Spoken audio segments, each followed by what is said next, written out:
Hello বন্ধুরা, তোমরা কেমন আছো? আশা করছি ভালো আছো। আমরাও ভালো আছি। তামান্না কিচেনে আজ রান্না হবে পাবদা মাছের ঝাল। চলো দেখে নিই কী কী লাগবে। পাবদা মাছ, পেঁয়াজ কুচি, কাঁচা লঙ্কা, নুন, হলুদ, এটা কালো জিরে আর এটা জিরে গুঁড়ো, আর সর্ষের তেল তো লাগবেই। সর্ষে ছাড়াই ঝাল হবে। চলো রান্নাটা শুরু করি। মাছে নুন হলুদ মাখিয়ে নেবো।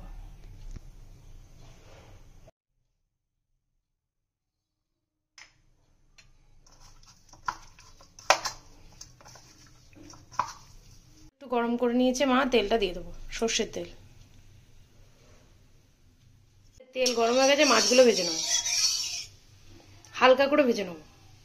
যদি ফুটতে ওই জন্য একটু সর্ষে তেল দিয়ে দেবো। তাও ফুটবে।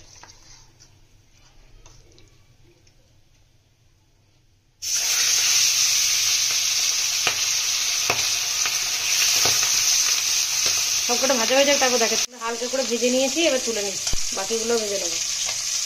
আমাদের সব মাছগুলো ভাজা হয়ে গেছে, এই তেলেই আমরা মাছটা রান্না করে নেবো। তেলের মধ্যে কালো জিরে দিয়ে দেবো, একটা কাঁচা লঙ্কা দিয়ে দিলাম, পরে আবার দেবো। পেঁয়াজ কুচিটাও দিয়ে দেবো।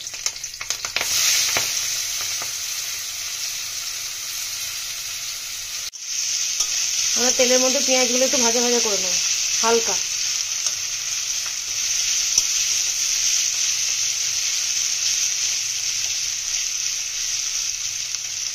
আমাদের পেঁয়াজটা ভাজা ভাজা হয়ে গেছে, আমরা নুনটা দিয়ে দেবো, হলুদ গুঁড়োও দিয়ে দেবো,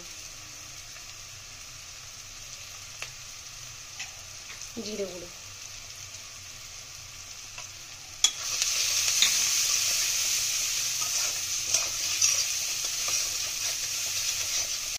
একটু জল দিয়ে দিলাম।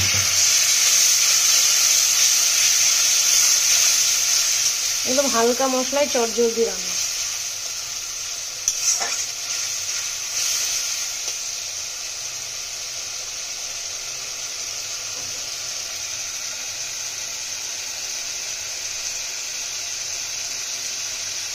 মশলা থেকে তেল ছেড়ে দিয়েছি।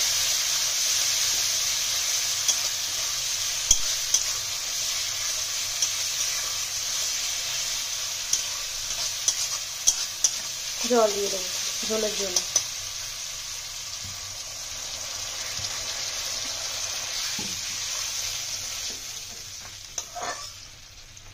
ঝোলটা ফুটে এসছে, মাছগুলো দিয়ে দেবো।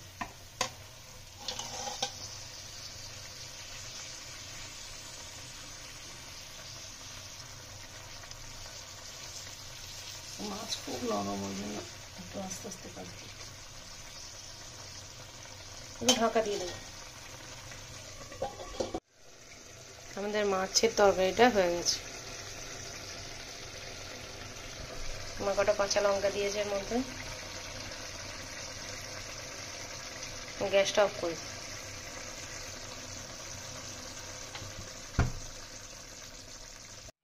মা একটা জায়গায় তুলে দিয়েছে পাবদা মাছ। আপনারা লঙ্কাগুলো চিড়েও দিতে পারেন, আমার বাবা ঝাল খায় না বলে আমরা লঙ্কা গোটা গোটাই দিয়েছি। বাড়িতে বানিয়ে খাবেন, কেমন লাগছে না লাগছে কমেন্টে জানাবেন। যদি আমার ভিডিওগুলো ভালো লাগে লাইক কমেন্ট শেয়ার করবেন, যদি কোনো ভুল ত্রুটি থাকে সেটাও জানাবেন। পাশে থাকা বেল আইকনটি প্রেস করে দেবেন নোটিফিকেশন পাওয়ার জন্য। চ্যানেলটিকে সাবস্ক্রাইব করবেন। আপনারা ভালো থাকবেন, সুস্থ থাকবেন। পাবদা মাছের তেল ঝাল।